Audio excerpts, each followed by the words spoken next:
Hello students, good morning everybody. Thermodynamics chapter के अंदर इसके पहले वाले लेक्चर में हमने वर्क डन, एंथैल्पी और हीट कैपेसिटी, ये तीन टॉपिक जो हमने स्टडी किया है। और हीट कैपेसिटी जो हम कांस्टेंट वॉल्यूम पर और कांस्टेंट प्रेशर पर कंसिडर करेंगे, इन दोनों का आपस का रिलेशनशिप क्या है, वो सारी चीज़ें हमने जो स्टडी किया है। Today our topic for study is measurement of change in internal energy, that is delta U, and change in enthalpy, that is delta H। और इसको हम जो है कैलोरीमेट्री प्रोसेस के ज़रिए से जो है डिटरमाइन करेंगे।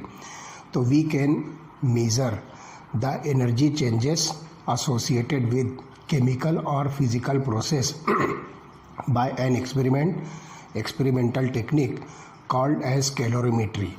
तो ये जो एक्सपेरिमेंटल टेक्निक है जिसके ज़रिए से हम energy changes during the physical और केमिकल चेंज है डिटरमाइन कर सकते हैं। तो in calorimetry the process is carried out in a vessel called as calorimeter. तो जो वेसल होगी जिसके अंदर प्रोसेस हम कैरी आउट करेंगे, इस वेसल का नाम है कैलोरीमीटर।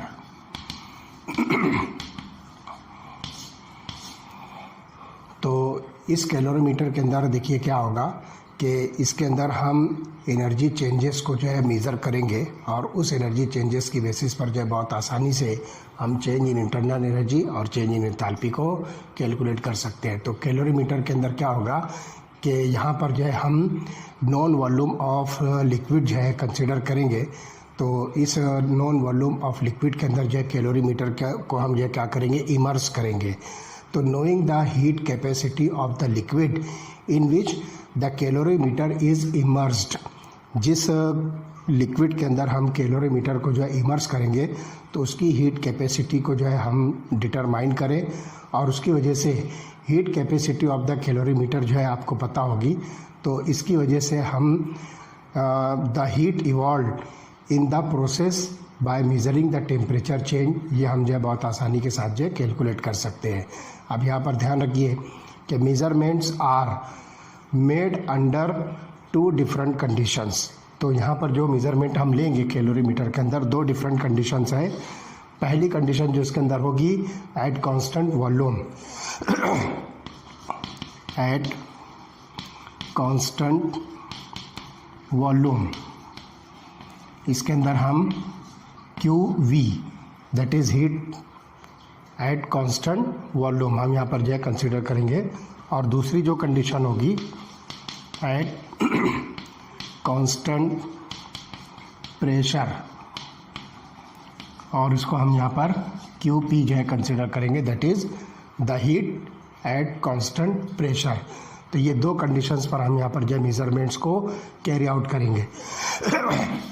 तो चलिए सबसे पहले देखते हैं कैलकुलेशन ऑफ डेल्टा U, जिसको हम लिखेंगे पहला process delta U measurement. Change in internal energy को हम यहाँ पर जो मेज़र करेंगे। तो फॉर अ केमिकल चेंज और for the chemical reaction the heat absorbed at constant volume is measured in a calorimeter that is called as bomb calorimeter।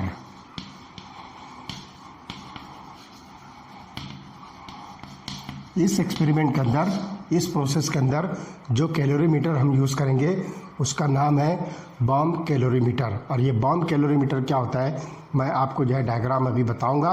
उस diagram के अंदर जो है आप देख सकते हो कि बॉम्ब कैलोरीमीटर क्या होता है, उसके कंटेंट क्या होते हैं, कौन कौन से पार्ट्स होते हैं और वो कैसे वर्क करता है, और उसकी बेसिस पर हम किस तरह से चेंज इन इंटरनल एनर्जी को कैलकुलेट कर सकते हैं। तो let us see the diagram of bomb calorimeter. देखिए जो डायग्राम आपको दिख रहा है ये बॉम्ब कैलोरीमीटर का डायग्राम है जो हम change in internal energy measure करने के लिए यूज़ करेंगे। तो ये जो डायग्राम है आपकी बुक में जो फिगर है, जो डायग्राम बनी हुई है, उसी का जो है ज़ेरॉक्स मैंने यहाँ पर जो इन्लार्जमेंट करके लगाया है।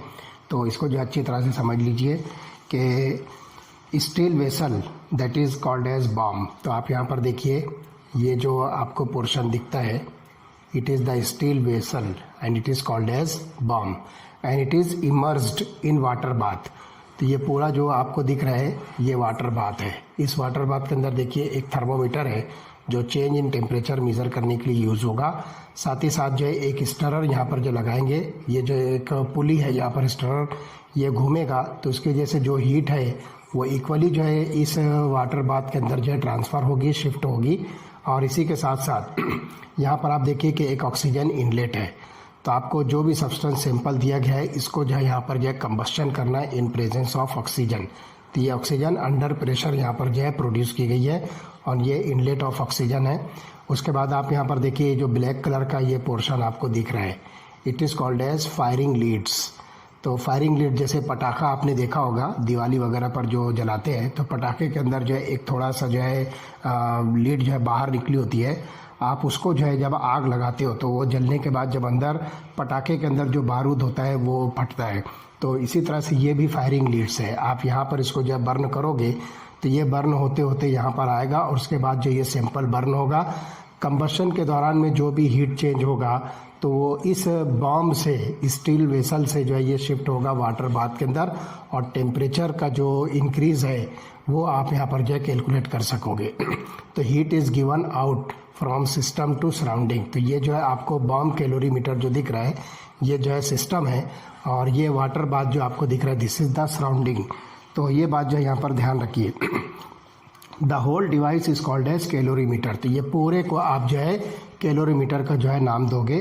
The steel vessel is immersed in water bath to ensure that no heat is loss to the surrounding. यहाँ पर जो है सराउंडिंग में जो है कोई भी हीट जो है लॉस नहीं होनी चाहिए, है ना। तो ये बात जो है ख़ास तौर से आपको जो है नोटिस करना है कि आपको यहाँ से हीट जो है बाहर नहीं जाने देना है। इसको आप जो है पूरा के पूरा जो है अच्छी तरह से जो है पैक करके रखिए। तो a combustible substance is burnt in pure dioxygen. तो यहाँ पर जो है देखिए एक स्टैंड बना होता है, इसके ऊपर आपको एक कंबस्टिबल सब्सटेंस रखना है और प्योर डाइऑक्सीजन के प्रेजेंस में इसको क्या करना है, बर्न करना है। तो a combustible substance is burned in pure dioxygen supplied in the steel bomb and heat evolved during the reaction is transferred to the water around the bomb and its temperature is monitored। तो ये जो steel bomb के अंदर जो heat आएगी तो ये heat जो है स्टील बॉम्ब से बाहर निकलेगी और ये सराउंडिंग जो वाटर दिख रहा है इसके अंदर जो वो हीट जाएगी। इसका मतलब क्या हुआ कि heat is given out from system to surrounding. ये जो आपको दिख रहा है स्टील जो कंटेनर है जिसको हम बॉम्ब कह रहे हैं, ये जो है सिस्टम है और इसके बाहर का जो ये वाटर जो कंटेनर है ये जो है सराउंडिंग है। तो हीट जो है यहाँ से यहाँ शिफ्ट होगी, that is heat is given out. ये एक्सोथर्मिक प्रोसेस है। तो जो भी हीट यहाँ से निकलेगी उसका टेम्परेचर आपको इस थर्मामीटर से जो है मेज़र करना है। तो इस तरह से चेंज इन टेम्परेचर के बेसिस पर आप बहुत आसानी के साथ चेंज इन इंटरनल एनर्जी जो है कैलकुलेट कर सकते हो।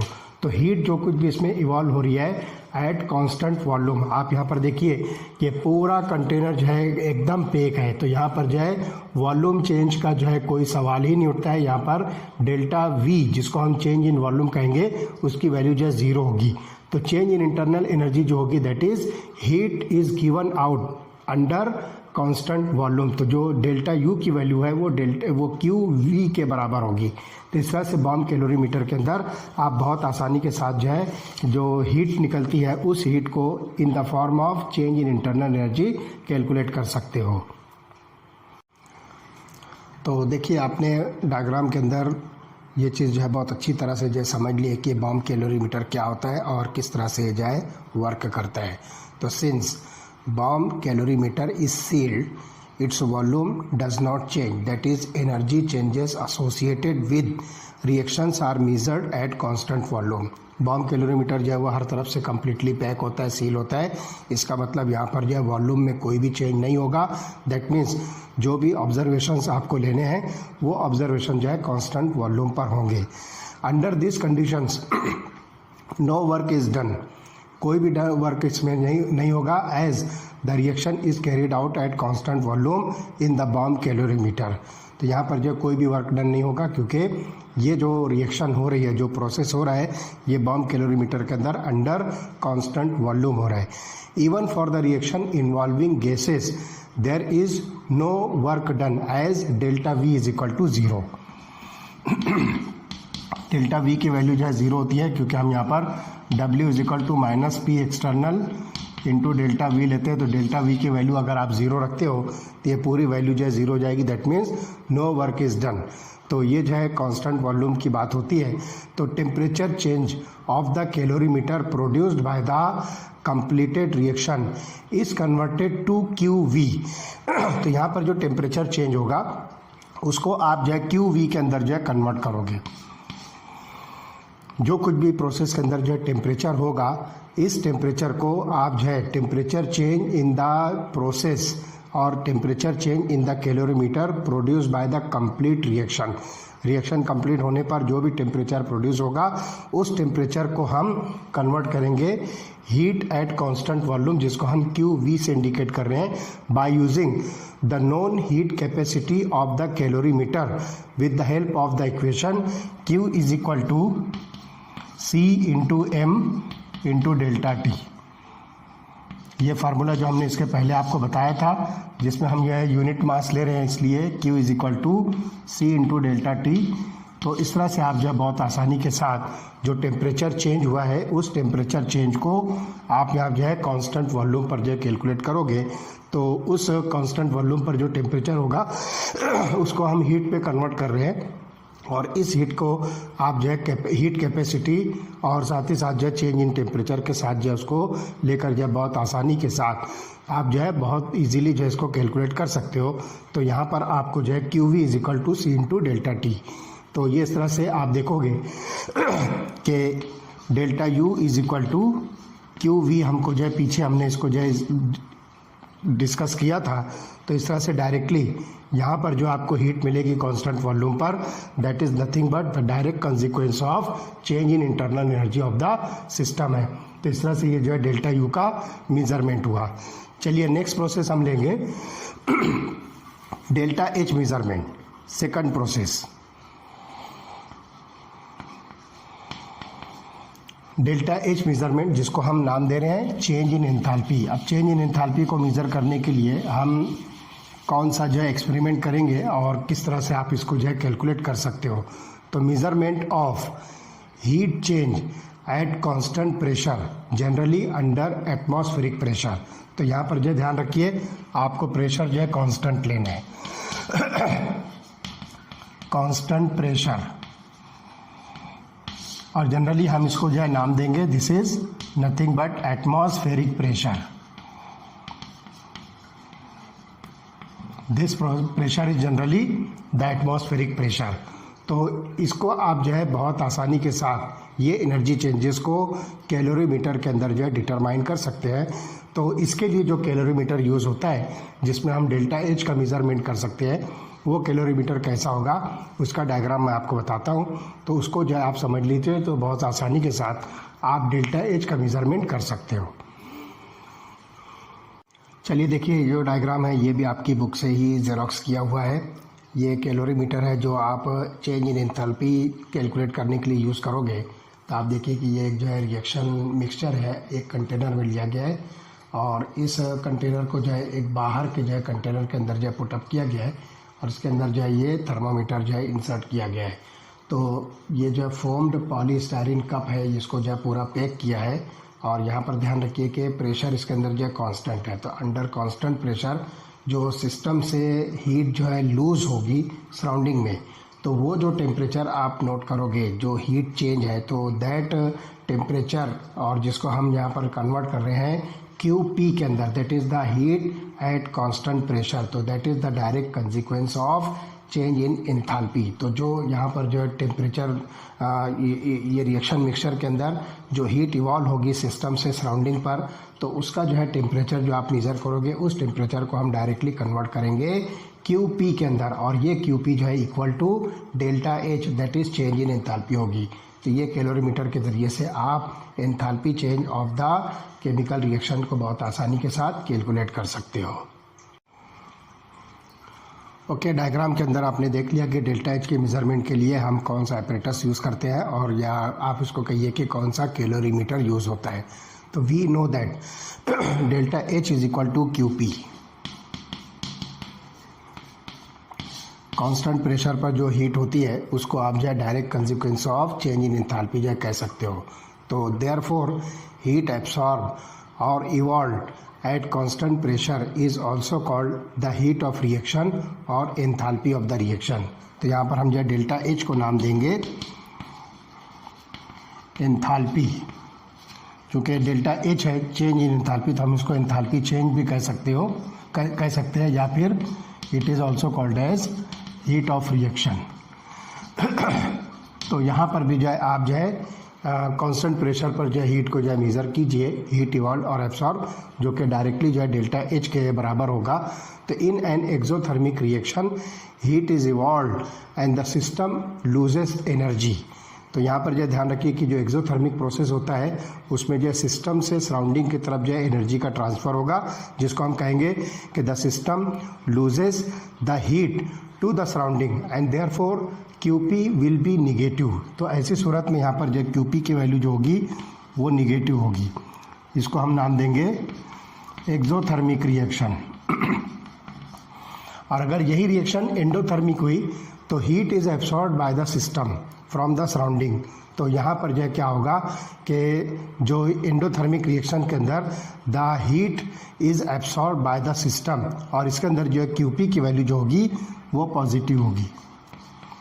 तो this is called endothermic reaction. तो इस तरह से बहुत आसानी के साथ आप यहाँ पर जो है कैलोरीमेट्री प्रोसेस के ज़रिए से change in internal energy as well as change in enthalpy calculate कर सकते हो। अब देखिए enthalpy change of the reaction क्या होती है, जिसको हम सिंपली रिएक्शन एंथैल्पी कहेंगे। तो let us see.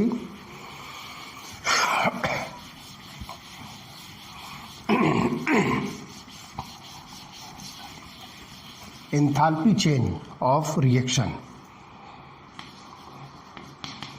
Enthalpy change of reaction, या सिंपली आप इसको नाम दीजिए रिएक्शन एंथैल्पी।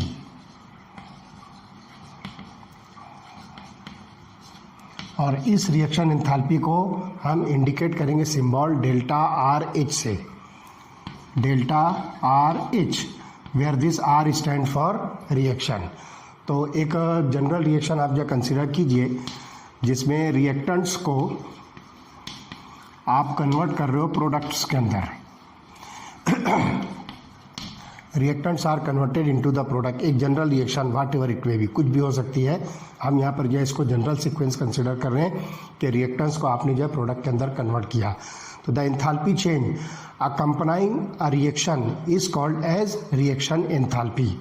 इस रिएक्शन के रिस्पेक्ट में जो कुछ भी एंथैल्पी चेंज होगी उस एंथैल्पी चेंज को आप रिएक्शन एंथैल्पी या enthalpy change of the reaction जो कह सकते हो। अब इसको जो हम कैसे कैलकुलेट करेंगे, तो enthalpy change of the reaction is the difference between sum of the enthalpies of the product and sum of the enthalpies of the reactants. तो यहाँ पर आप इसको लिखोगे delta R H is equal to sum of enthalpies of reactants, sum of the enthalpies of the sorry not reactant, it is product, sum of the enthalpies of products। ये हो गया आपके पास एक unit minus sum of the enthalpies of reactants. तो इन दोनों के बीच का जो डिफरेंस होगा उसको हम एंथैल्पी ऑफ द रिएक्शन कहेंगे। और इसको हम जो है कैसे इंडिकेट करेंगे, let us see. Delta R H is equal to, ये जो सिग्मा सिंबल है ये सम ऑफ द एंथैल्पीज के सेंस में जो है यूज़ होगा। तो यहाँ पर हम जो है समेशन के लिए ये जो है सिंबल यूज़ करेंगे। उसके बाद जो है ए आए, उसके बाद जो है एंथैल्पी ऑफ द प्रोडक्ट है तो हम उसको यहाँ पर लिखेंगे एच ऑफ प्रोडक्ट। ये हो गया आपके पास पहला, माइनस दूसरा जो है summation B I enthalpies of the reactants.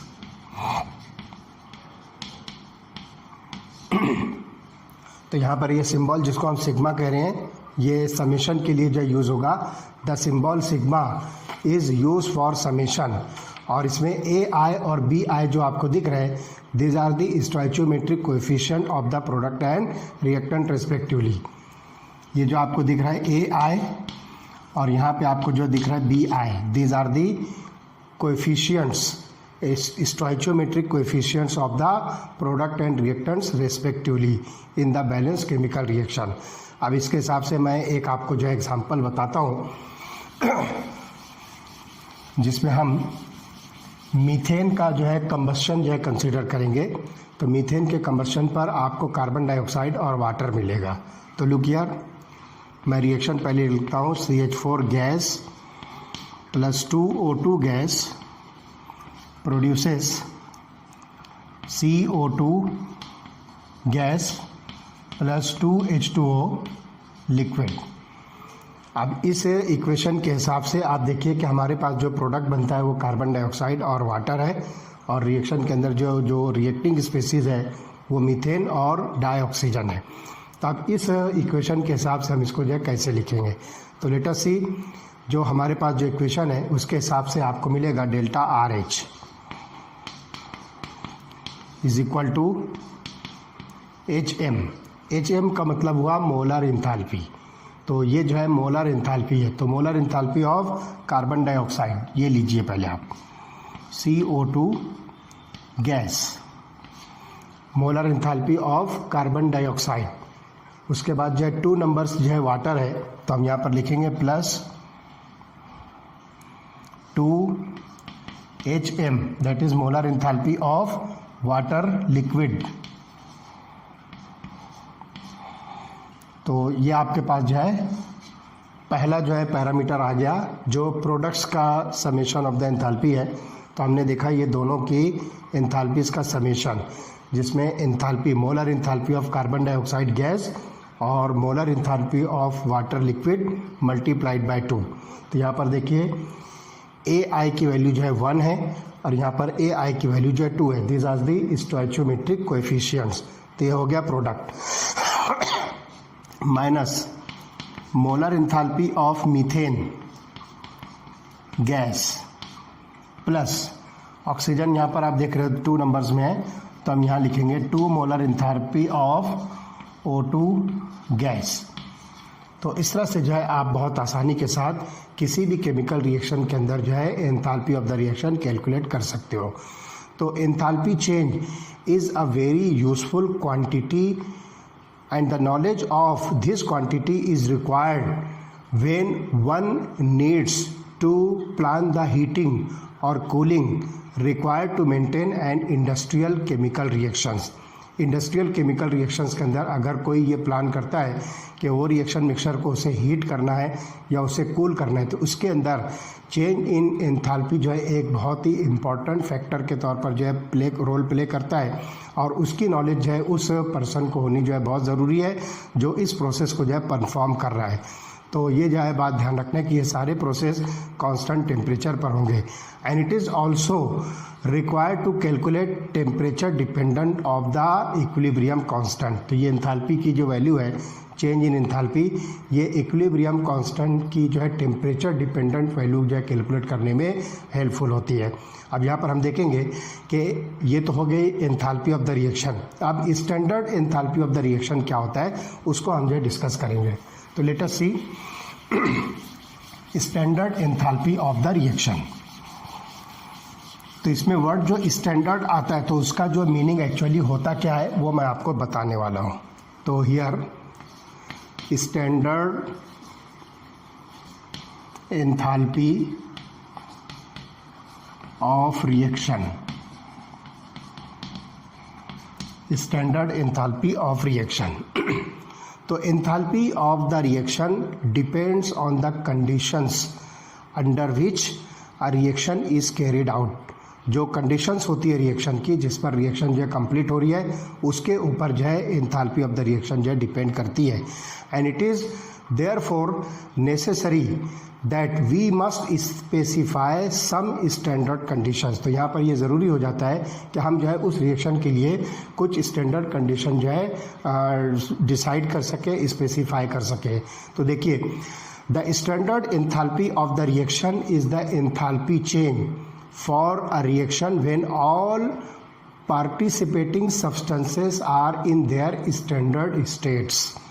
ध्यान से सुनिए, जो participating substances हैं, participating substances क्या मतलब हुआ इसका? ये participating substances एक्चुअली ये सबस्ट्रेट, जिसको आप सिंपली जो है रिएक्टेंट्स कह सकते हो, और साथ ही साथ जो है राइट हैंड साइड पर आपको मिलेगा प्रोडक्ट। तो रिएक्टेंट्स और प्रोडक्ट्स को हम यहाँ पर जो है नाम दे रहे हैं पार्टिसिपेटिंग सब्सटेंसेस।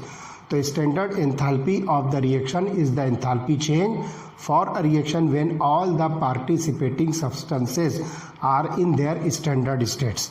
अब ये स्टैंडर्ड स्टेट क्या होगी, देखिए एग्जांपल मैं आपको बताता हूँ कि the standard state of a substance at a specified temperature is its pure form at 1 bar pressure. तो कोई भी स्टैंडर्ड स्टेट किसी सब्सटेंस की लेते हो तो वो प्योर फॉर्म में 1 बार प्रेशर पर जो है कंसिडर होगी। एग्जांपल आप लीजिए कि standard state of liquid ethanol at 1 bar या standard state of solid iron at 500 kelvin, ये जो है इसको कंसिडर करेंगे हम। एग्जांपल आपको बता रहा हूँ, स्टैंडर्ड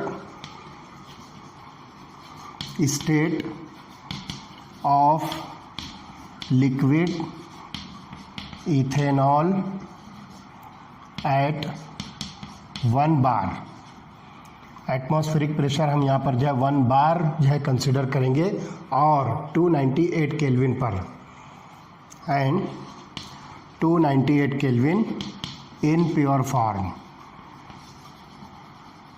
इसी तरह से standard state of solid iron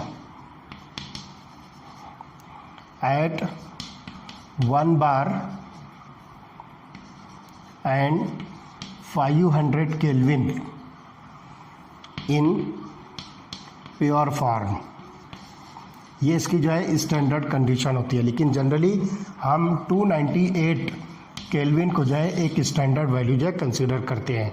तो standard conditions are denoted by adding the superscript to the symbol. यहाँ पर जो एक सुपरस्क्रिप्ट जो लगाएंगे इस सिंबल के ऊपर, जिसको हम डेल्टा एच कह रहे हैं, जिस इज चेंज इन एंथैल्पी।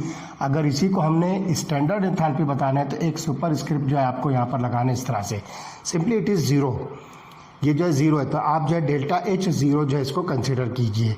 तो ये जो है अब डेल्टा एच जो है, अब इसके ऊपर आपने जो है एक सुपरस्क्रिप्ट जो है ये सिंबल लगा दिया तो ये बन जाएगी स्टैंडर्ड एंथैल्पी चेंज। तो अब कहीं पर भी आपको किसी भी सिंबल के साथ में अभी इस थर्मोडायनेमिक्स के चैप्टर में इस तरह से 0 सुपरस्क्रिप्ट आपको मिलती है तो वो स्टैंडर्ड कंडीशन को जो है इंडिकेट करेगी।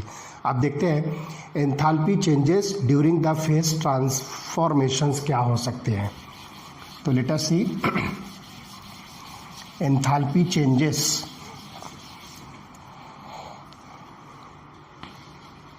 Enthalpy changes during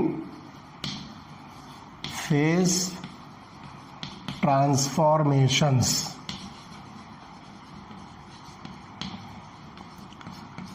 means solid से लिक्विड बन रहा है, लिक्विड से गैस बन रहा है, या गैस से लिक्विड बन रहा है, लिक्विड से सॉलिड बन रहा है, या डायरेक्ट जो सॉलिड से गैस में कन्वर्ट हो रहा है, इसको हम नाम देते हैं phase transformation.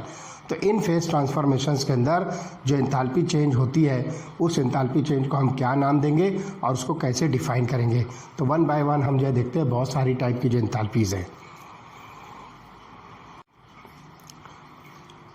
Now the phase transformations also involve energy changes. For example ice requires heat for melting. तो आप यहाँ पर देखिए आइस जब मेल्ट होगा इसके अंदर जो है आपको एनर्जी लगेगी in the form of heat. तो ice requires heat for melting, ये एक एग्जांपल है।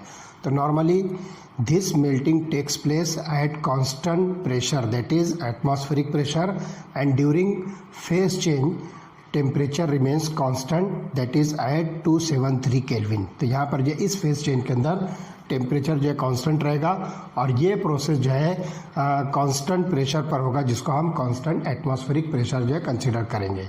तो इसके अंदर आप देखिए कि क्या होगा। आइस को हम लिखेंगे H2O सॉलिड, वाटर का जो है सॉलिड फॉर्म है ये आइस है, इसको आपने कन्वर्ट करना है H2O लिक्विड के अंदर, दैट इज़ वाटर में इसको जो है कन्वर्ट करना है। तो इसके अंदर जो एंथैल्पी चेंज होगी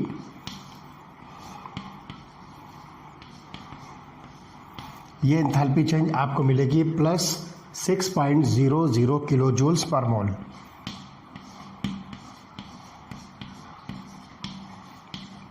जितने भी एंथैल्पीज हम यहाँ पर जो कैलकुलेट करेंगे वो किलो जूल्स पर मोल में होगी। बाय द वे आगे कहीं पर अगर किलो जूल नहीं भी बताया गया तो उसे आपको समझना है कि ये जो वैल्यू है किलो जूल्स पर मोल के अंदर है। तो ये बात जो खास तौर से आपको नोट करना है कि जितनी भी एंथैल्पीज हम यहाँ से आगे डिस्कस करने वाले हैं वो सारी की सारी एंथैल्पीज किलो जूल्स पर मोल में कैलकुलेट होगी। तो यहाँ पर देखिए ये जो आपको डेल्टा फ्यूज H0 दिख रहा है, this is the enthalpy, that is the standard enthalpy of fusion. तो ये जो है आप यहाँ पर ज़ीरो जो बता रहे हो ये स्टैंडर्ड इंडिकेट करता है। H is the enthalpy, delta is the change in enthalpy, और ये फ्यूज जो है ये फ्यूजन। तो यहाँ पर देखिए वाटर सॉलिड जो है ये फ्यूज़ हो रहा है, मेल्ट होकर वाटर लिक्विड के अंदर जो कन्वर्ट हो रहा है, इसलिए हम इसको स्टैंडर्ड एंथैल्पी ऑफ फ्यूजन जो है कह सकते हैं। तो ध्यान से सुनिए कि अगर आप वाटर को जो है फ्रीज करते हो, यानी कि इसके एग्जैक्टली रिवर्स प्रोसेस, सपोज आप इसको जो है रिवर्स करते हो, यहाँ पर आपने क्या किया, हीट जो है इसको रिक्वायर हुई, आपने जो हीट सप्लाई किया, तो ये जो है वाटर सॉलिड जिसको हम आइस कह रहे हैं वो वाटर लिक्विड में कन्वर्ट हुआ, इस प्रोसेस को हम फ्यूजन कह रहे हैं। इसका रिवर्स प्रोसेस आप इसको जो है कूल कीजिए, तो कूल होने के बाद जो है वाटर लिक्विड जो है फ्रीज होकर water solid that is ice में जो है कन्वर्ट होगा। If water freezes then process is reverse and equal amount of heat is given off to the surrounding. अब सिस्टम से जो है सराउंडिंग में जो है उतनी ही अमाउंट ऑफ हीट जो है रिलीज होगी, तो ये +6 की बजाय ये हो जाएगी -6। तो सिस्टम से सराउंडिंग पर जो हीट जाएगी तो हम उसको लिखेंगे डेल्टा फ्रीज H0, और ये वैल्यू एग्जैक्टली इसके उलट होगी -6.00 किलो जूल्स पर मोल। तो ध्यान रखिए कि ये दोनों प्रोसेस एग्जैक्टली एक दूसरे के रिवर्स प्रोसेस है, इसलिए जो एंथैल्पी चेंज होगी उसका मैग्नीट्यूड या उसकी वैल्यू जो है सेम होगी, सिर्फ यहाँ पर जो है साइन हम जो है डिफरेंट रखते हैं। तो यहाँ पर जो हीट एब्सॉर्ब हो रही है और यहाँ पर हीट रिलीज हो रही है। तो ये एंडोथर्मिक प्रोसेस है and this is exothermic process. तो the enthalpy change that accompanies the melting of 1 mole of solid substance in standard state is called as standard enthalpy of fusion और molar enthalpy of fusion, जिसको हम जो है delta fuse H0 से represent करेंगे। फिर से सुनिए, the enthalpy change that accompanies the melting of 1 mole of the solid substance in standard state is called as standard enthalpy of fusion or it is also called as molar enthalpy of fusion। अब यहाँ पर जो देखिए कि melting of solid is endothermic, so all enthalpy of fusions are positive। जितने भी substances होते हैं जो सॉलिड स्टेट में है उसको जब आप मेल्ट करोगे तो उसके लिए आपको हीट सप्लाई करना पड़ेगी, इसलिए यहाँ पर जो हीट एब्सॉर्ब हो रही है।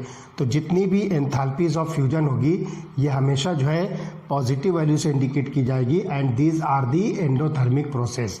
यहाँ पर जो हीट एब्सॉर्ब हो रही है इसलिए हम इसको जो है एंडोथर्मिक प्रोसेस कहेंगे। तो melting of all solids is the endothermic process and it's enthalpy of fusion is always positive. तो ये किसी भी वैल्यू में कितनी भी इसकी जो वैल्यू हो सकती है लेकिन ये हमेशा पॉजिटिव होगी। Water requires heat for evaporation. अब यहाँ पर जो एक और प्रोसेस हम लेते हैं, वाटर लिक्विड को आपने वाटर गैस या वाटर वेपर्स के अंदर जो है कन्वर्ट करना है। H2O liquid is converted into H2O gas, या सिंपली आप यहाँ पर वेपर का वैप लिख सकते हो, व्हाटएवर। तो यहाँ पर जो क्या होगा कि वाटर को जब आप हीट करोगे, इसको हीट सप्लाई करोगे, उस वक्त ये प्रोसेस होगा। तो ध्यान रखिए कि eight constant temperature if it's boiling point that is TB and eight constant pressure, तो ये वाली रिएक्शन आपको मिलेगी, ये वाला प्रोसेस आपको मिलेगा।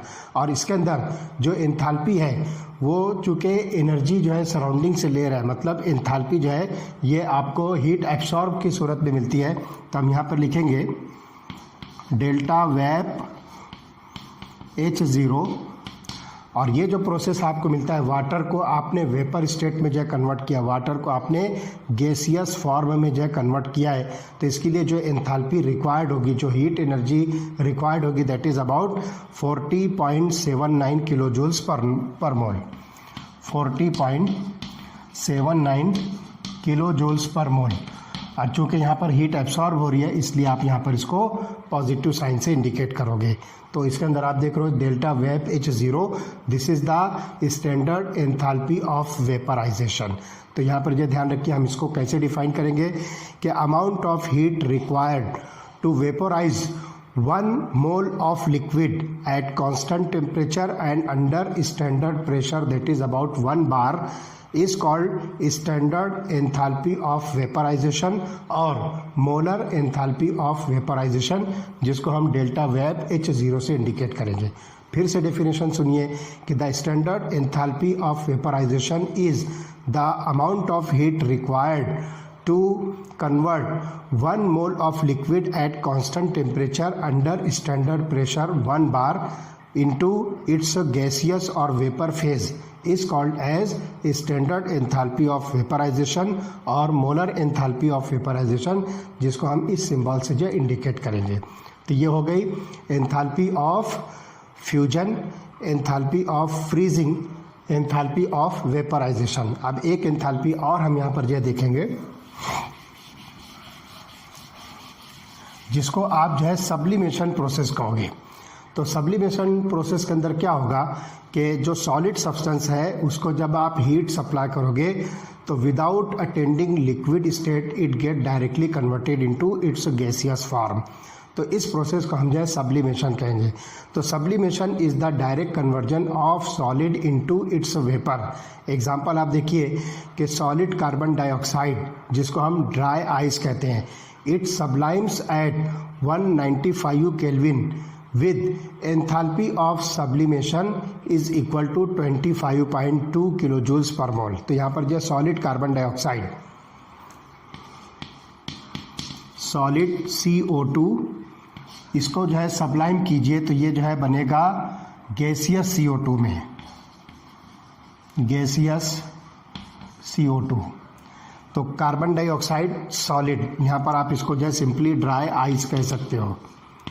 तो ड्राई आइस का जो है सब्लिमेशन होगा बगैर लिक्विड स्टेट अटेंड किए हुए, डायरेक्ट गैसियस कार्बन डाइऑक्साइड के अंदर जो कन्वर्ट होगा 195 केल्विन के ऊपर।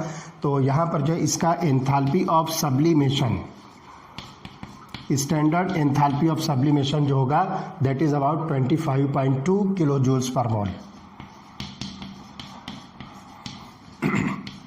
ये इसकी वैल्यू है।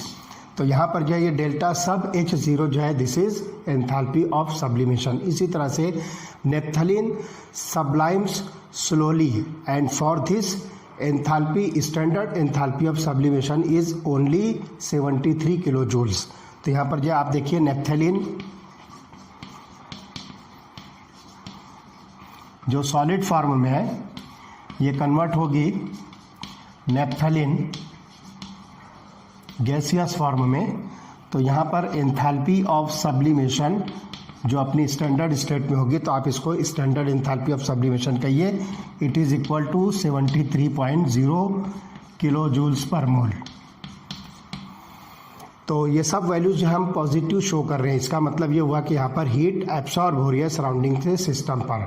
तो standard enthalpy of sublimation is the change in enthalpy when 1 mole of a solid substance at a constant temperature and under the standard pressure 1 bar is converted into the gaseous form or is undergo sublimation। तो solid substance को 1 मोल अगर आप लेते हो अपने सारे standard form में और वो सबलाइम होता है, 1 mole of solid substance get sublime, तो इसके अंदर जो अमाउंट ऑफ हीट जो है रिक्वायर्ड होगी, that amount of heat is nothing but enthalpy, standard enthalpy of sublimation. तो सारी जो है स्टैंडर्ड स्टेट्स के अंदर जो आप इसको जो है कंसिडर कीजिए। मैं फिर से कहता हूँ, फिर से आप जो है डेफिनेशन सुनिए। Standard enthalpy of sublimation is the change in enthalpy when 1 mole of solid substance सब्लाइम्स at constant temperature and under standard pressure of 1 bar। तो इस एंथैल्पी को हम नाम दे रहे हैं स्टैंडर्ड एंथैल्पी ऑफ सब्लिमेशन। अब यहाँ पर देखिए, the magnitude of enthalpy change depends on the strength of the intermolecular interactions. Molecule के अंदर जो है इंटरमॉलिक्यूलर जो है इंटरेक्शंस होती है, तो उसके ऊपर जो है यहाँ पर इसका मैग्नीट्यूड जो है डिपेंड करता है।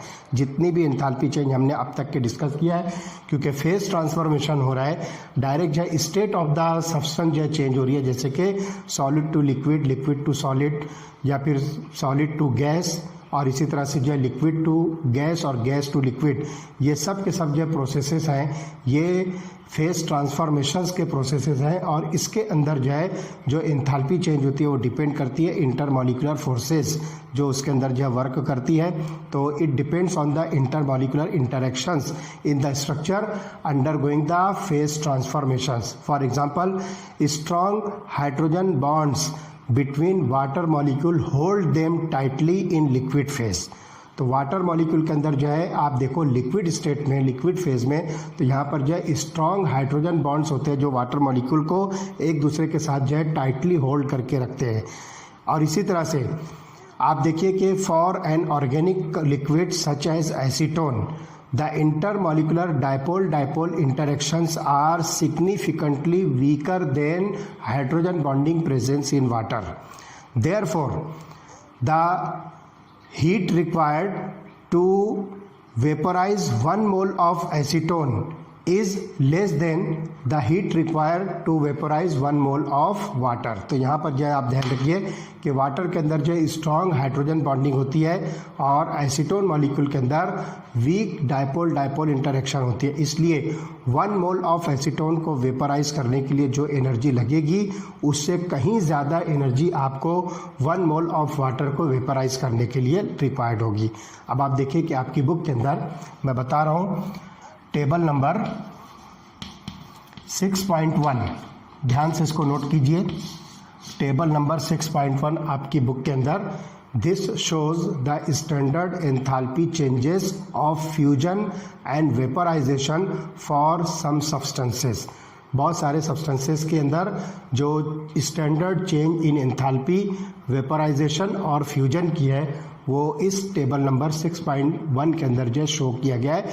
आप अपनी बुक के अंदर से इस टेबल को जो है देखिए और उसकी स्टडी कीजिए, तो आपको जो है बहुत आसानी के साथ ये चीज़ जो है समझ में आएगी। ओके, चलिए हम अगला जो टॉपिक जो है डिस्कस करेंगे एंथैल्पी से ही रिलेटेड है वो भी। तो यहाँ पर देखिए स्टैंडर्ड एंथैल्पी ऑफ फॉर्मेशन। अब यहाँ पर हम जो है थोड़ा सा एक नए टॉपिक के अंदर जा रहे हैं। अब यहाँ पर जो है कोई फेज ट्रांसफॉर्मेशन नहीं है, बल्कि यहाँ पर रिएक्टेंट्स आपस में जो है मिलकर कोई नई चीज़ फॉर्म करते हैं। तो उसके फॉर्मेशन के अंदर जो भी हीट कंटेंट है, जो भी एंथैल्पी चेंज होगी, उस एंथैल्पी चेंज को हम simply standard enthalpy of formation कह रहे हैं। तो let us see standard enthalpy of formation. लेकिन यहाँ पर जो है एक स्पेसिफिक जो है आपको चीज़ देखने को मिलेगी कि किसी भी चीज़ से कोई भी चीज़ बन जाए और उसमें जो एंथैल्पी चेंज होगी उस एंथैल्पी चेंज को हम enthalpy standard enthalpy of formation नहीं कहेंगे। बल्कि ध्यान से सुनिए, मैं स्टैंडर्ड एंथैल्पी ऑफ फॉर्मेशन को जो है एक्सप्लेन करने जा रहा हूँ। The standard enthalpy change for the formation of 1 mole of a compound in its element from its element in their most stable state of aggregation, that is also known as reference states, is called as standard molar enthalpy of formation. ध्यान से सुनिए फिर से. The standard enthalpy of formation for is nothing but the formation of 1 mole of a compound. ध्यान से सुनिए. Formation of 1 mole of a compound कहाँ से बनेगा? From its elements. यहाँ पर ध्यान रखिए. From its element in their most stable. From its elements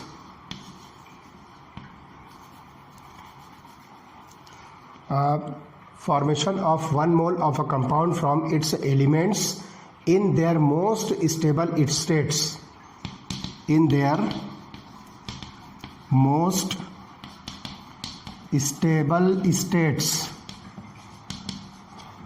ये जो है अपनी स्टेबल स्टेट से जो है इसके जो एलिमेंट्स होते हैं वो, और ये जो होगी ये स्टेट ऑफ एग्रीगेशन होगी. स्टेबल स्टेट्स ऑफ एग्रीगेशन, जिसको it is also known as standard या स्टेबल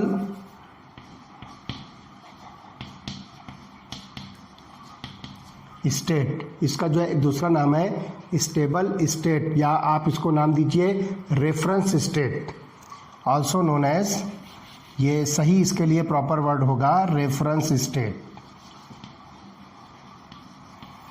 मैं आपको अभी बताऊंगा कि इसका एक्चुअल मीनिंग क्या होगा. Reference state is called as standard molar enthalpy of formation. तो ये 3 लाइन जो है आप ध्यान से सुनिए.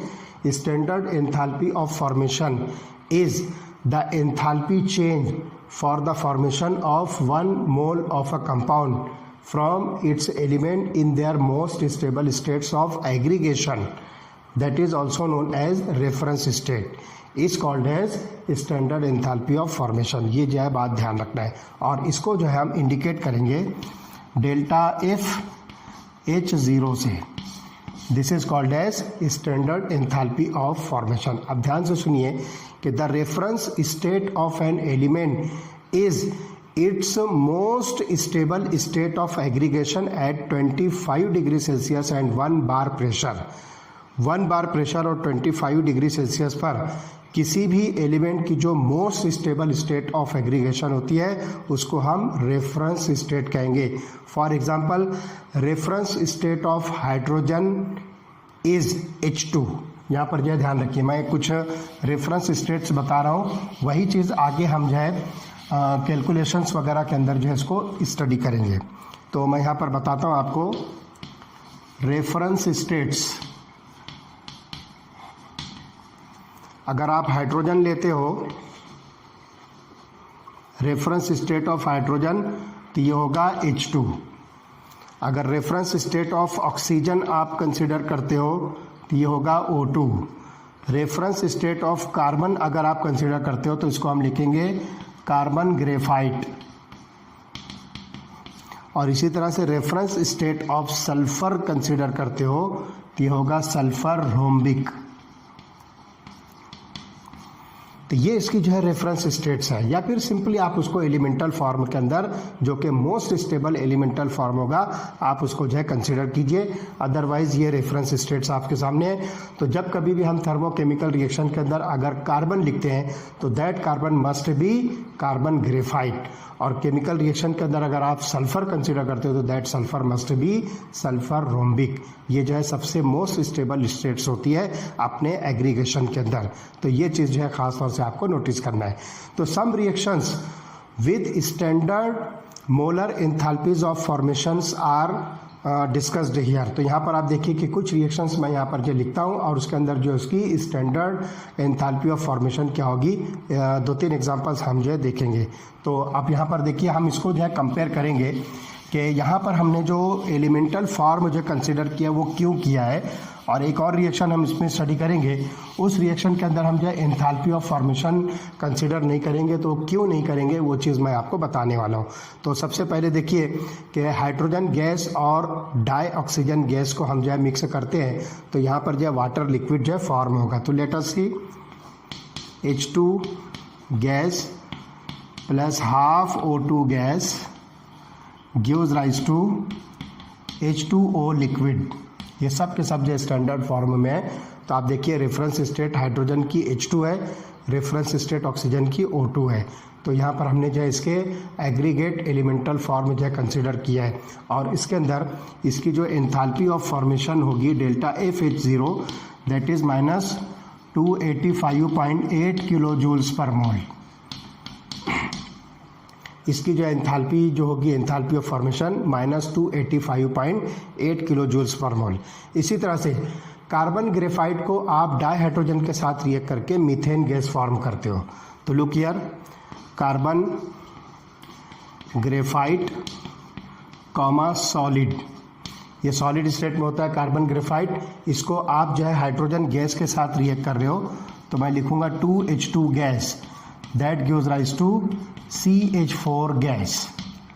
तो आप यहाँ पर देखिए कि ये जो है कार्बन ग्रेफाइट ये एलिमेंटल फॉर्म हो गया, और ये मोस्ट स्टेबल जो है एग्रीगेट हुआ जिसको आप रेफरेंस स्टेट कहोगे।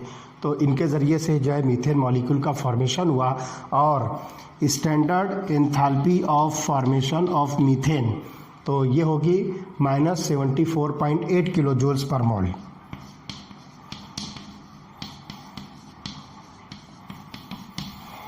तो ये हो गया मीथेन का फॉर्मेशन। उसके बाद आप देखिए कि हम इथेनॉल का जो है फॉर्मेशन डिस्कस करेंगे, जिसके अंदर कार्बन ग्रेफाइट, डाइहाइड्रोजन और डाइऑक्सीजन जो है यूज़ करेंगे।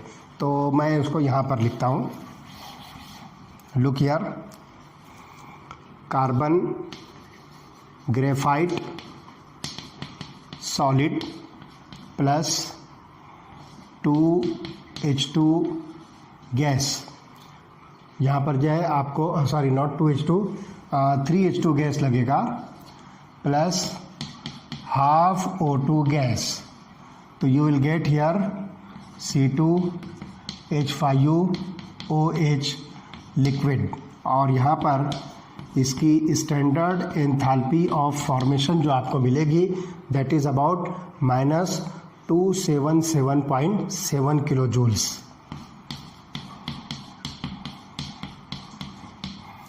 Joules per mole. तो इस तरह से आप देख रहे हो कि इसके अंदर वाटर के फॉर्मेशन के अंदर ये जो है स्टेबल जो है एग्रीगेट जो है यूज़ किया गया, रेफरेंस स्टेट जो यूज़ की गई है। इसी तरह से मीथेन के फॉर्मेशन के अंदर एलिमेंटल फॉर्म कार्बन ग्रेफाइट और रेफरेंस स्टेट हाइड्रोजन की यूज़ की गई है। इसी तरह से यहाँ पर इथेनॉल के फॉर्मेशन में स्टैंडर्ड स्टेट जो है कार्बन की यूज़ की गई है जो कि ग्रेफाइट है। उसके बाद जो है रेफरेंस स्टेट जो है हाइड्रोजन और ऑक्सीजन की इसके अंदर जो है यूज़ की गई है। तो ऐसी रिएक्शंस के अंदर आपको जो एंथैल्पी चेंज मिलेगी that enthalpy change is called as standard enthalpy of formation. Now, it is important to understand that a standard molar enthalpy of formation is just a special case of standard enthalpy of the reaction. ये standard enthalpy of reaction का जो है एक special case है जो यहाँ पर हम जो है स्टैंडर्ड एंथैल्पी ऑफ फॉर्मेशन को कंसिडर कर रहे हैं, where 1 mole of a compound is form from its constituent elements. तो यहाँ पर जो है 1 मोल जो है कोई भी कंपाउंड का जो है फॉर्म हो रहा है अपने कंस्टिट्यूएंट एलिमेंट से। The enthalpy change for an exothermic reaction of the combustion of calcium oxide to form calcium carbonate. अब इसको हम जो है कंसिडर करते हैं। Let us see calcium oxide solid, इसको हम ऑक्सीजन गैस के साथ जो है मिक्स कर रहे हैं। तो let us see calcium oxide solid plus O2 gas gives rise to CaCO3 solid, calcium carbonate यहाँ पर जो बनता है। और इसके अंदर जो स्टैंडर्ड एंथैल्पी मिलती है that is 178.3 kilo joules per mole. अब आप मुझे बताइए कि is this enthalpy a enthalpy of formation? तो डेफिनेटली आप इसका आंसर लिखोगे नो। वजह क्या है कि हमने एंथैल्पी ऑफ फॉर्मेशन को क्या डिफाइन किया है कि the substance is form from its constituent elements, जो कि अपने स्टेबल एग्रीगेट के फॉर्म में है या फिर रेफरेंस स्टेट के अंदर है। लेकिन आप यहाँ पर देखिए आपके पास जो है एक स्टैंडर्ड स्टेट जो है ऑक्सीजन की मिलती है O2, लेकिन यहाँ पर जो कैल्शियम ऑक्साइड जो सॉलिड आपने लिया है ये एक मॉलिक्यूल है, it is not an element और not an aggregate of the element. तो ये जो है यहाँ पर जो है आपको एंथैल्पी मिलती है। This enthalpy is not the enthalpy of formation of calcium carbonate. Instead of it we can write here standard enthalpy of the reaction. यहाँ पे हम जो है इस एंथैल्पी को जो है नाम देंगे standard enthalpy of reaction.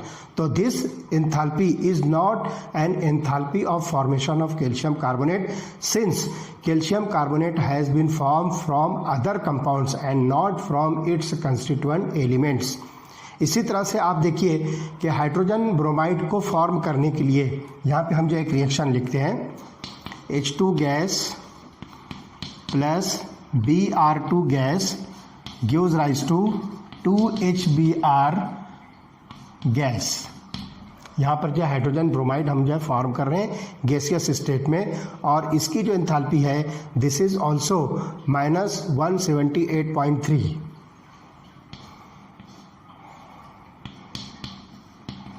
Kilo joules per mole.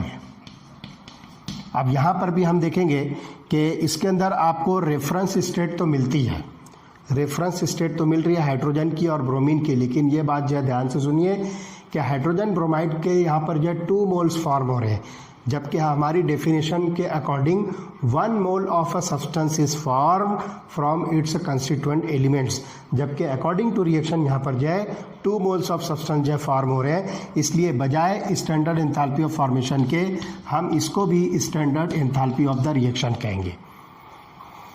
अब आपको इसे स्टैंडर्ड एंथैल्पी ऑफ फॉर्मेशन अगर कंसीडर करना है तो इसका मतलब ये हुआ कि आप इस रिएक्शन को जो है हाफ से जो है डिवाइड करोगे। तो यहाँ पर जो है ध्यान रखिए कि अगर आपको इसे स्टैंडर्ड एंथैल्पी ऑफ फॉर्मेशन बनाना है तो इस रिएक्शन को आप जो है हाफ से डिवाइड करोगे, तो उस वक्त आपको यहाँ पर जो है ये जो कोएफिशिएंट जब हाफ से डिवाइड करोगे तब आपको यहाँ पर मिलेगा half H2 gas plus half Br2 gas gives rise to HBr gas. तो यहाँ पर आपको जो स्टोइचियोमेट्रिक कोएफिशिएंट है यहाँ पर 1, यहाँ पर 1 और ये 2 है, इसको जब आप 2 से डिवाइड करोगे, मतलब इसको जब आप हाफ करोगे तो ये रिएक्टेंट्स में जब हाफ होने के बाद अब ये 1 जो है हो जाएगा और यहाँ पर आपको 1 मोल ऑफ हाइड्रोजन ब्रोमाइड मिल रहा है। अब इसको आप जो है नाम दोगे स्टैंडर्ड एंथैल्पी ऑफ फॉर्मेशन, और वो क्या होगी, इसके हाफ होगी। तो आप यहाँ पर देखिए कि 36.4 किलो जूल्स पर मोल होगी। Sorry, it is not 178, it is 78.3। तो इसका हाफ होता है that is 36.4 kilo joules per mole. तो इस तरह से अगर आप ये दोनों रिएक्शन को कंपेयर करते हो तो आपके पास में ये जो 2 रिएक्शंस हैं, तो इसके अंदर आप देखिए कि standard enthalpy of the reaction is equal to 2 multiplied by standard enthalpy of formation of HBr। ये रिलेशनशिप आपको मिलती है। तो ये वाली इक्वेशन में जो आपको एंथैल्पी मिलती है वो एग्जैक्टली इस इक्वेशन के डबल है। इसलिए हम standard enthalpy of reaction for the formation of 2 moles of hydrogen bromide is equal to 2 multiplied by standard enthalpy of the formation of 1 mole of HBr। तो ये इक्वेशन हमारे सामने आती है। अब देखिए आपकी बुक के अंदर एक टेबल है, टेबल नंबर 6.2, इसको ध्यान से नोट कीजिए। टेबल 6.2, इस टेबल के अंदर आपको क्या चीज़ मिलेगी, enthalpy of formation of some common substances. तो वो चीज़ आप जो है यहाँ पर ये टेबल आपकी बुक में से देखिए, इसकी स्टडी कीजिए, तो standard enthalpy of formation of some common substances आपको मिलेगी। तो वहाँ से आप जो देख सकते हो कि किस तरह से हम स्टैंडर्ड एंथैल्पी ऑफ फॉर्मेशन को कैलकुलेट कर सकते हैं। तो बाय कन्वर्जन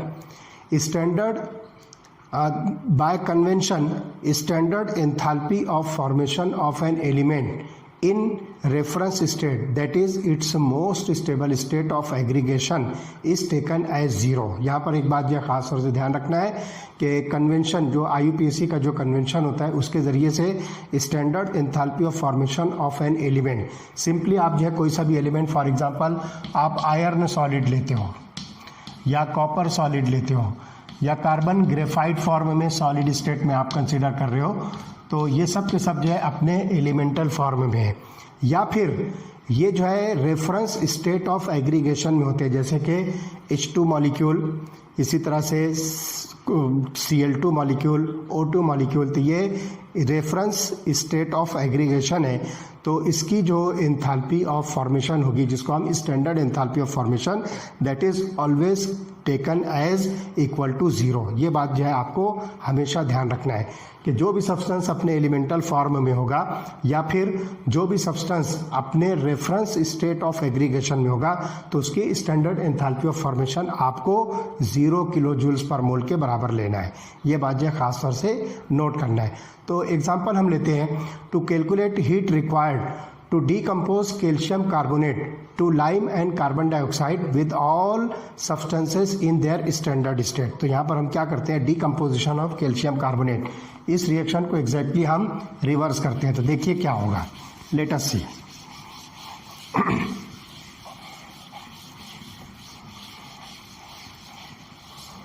तो यहाँ पे हम क्या करेंगे, heat required to decompose calcium carbonate लेना है।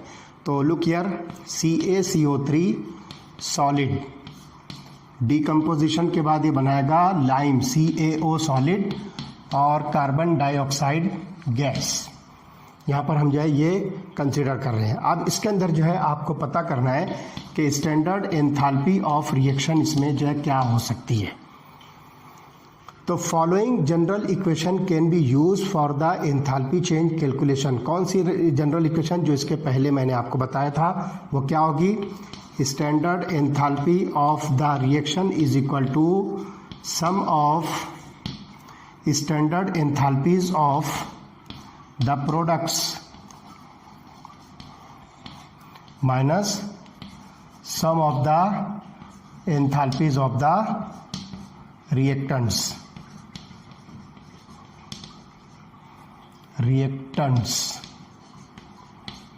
जो इसके पहले हमने डिस्कस किया वो वाली इक्वेशन जो है आप यहाँ पर यूज करोगे, जिसमें A और B जो आपको दिख रहा है, they represent the stoichiometric coefficients of the product and reactants respectively.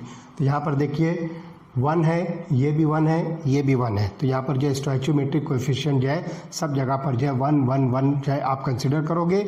तो ये जो बैलेंस केमिकल रिएक्शन आपको जो दिखती है, अब इसके अंदर जो है आपको क्या करना है, तो डीकम्पोजिशन ऑफ कैल्शियम कार्बोनेट के अंदर जो हीट जो स्टैंडर्ड एंथैल्पी ऑफ फॉर्मेशन होती है वो स्टैंडर्ड वैल्यूज़ के चार्ट से हम जो निकालेंगे। तो मैं आपको बताता हूँ कि standard enthalpy of formation of calcium oxide, standard enthalpy of formation of carbon dioxide और standard enthalpy of formation of calcium carbonate. तो ये वैल्यू हम यहाँ पर जो इस इक्वेशन के हिसाब से देखेंगे, delta RH0 is equal to, पहले हम लिखेंगे molar enthalpy of calcium carbonate, जिसको हम एंथैल्पी ऑफ फॉर्मेशन कहेंगे। तो ये सिंगल नंबर में है तो हम इसको डायरेक्ट लिखेंगे डेल्टा FH0 CaO सॉलिड, ये आपके पास जो है पहला प्रोडक्ट हुआ, plus standard enthalpy of formation of CO2 gas. तो ये आपके पास जो है पहला वाला जो पार्ट हो गया, sum of the standard enthalpies of the products. उसके बाद इसको लिखिए माइनस। अब रिएक्टेंट में आपके पास सिर्फ एक ही कैल्शियम कार्बोनेट है, तो डायरेक्ट आप लिखिए standard enthalpy of formation of calcium carbonate solid. अब स्टैंडर्ड चार्ट जो आपके पास में है वहाँ से आप जो है ये वैल्यूज़ लीजिए। तो वैल्यूज़ में आप जो है ये सब जो है 1 1 1 रखोगे, तो देखिए क्या हो जाएगा, standard enthalpy of calcium carbonate जो है, कैल्शियम ऑक्साइड जो है ये -635.1 है।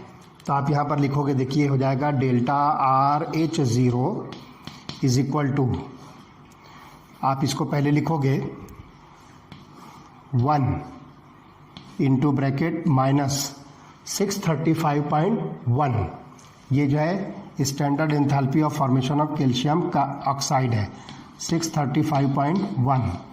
उसके बाद प्लस यहाँ पर जो है कार्बन डाइऑक्साइड, इसको भी जो है आप 1 कंसिडर कीजिए इंटू ब्रैकेट कार्बन डाइऑक्साइड की स्टैंडर्ड एंथैल्पी ऑफ फॉर्मेशन है माइनस 393.5 किलो जूल्स, 393.5।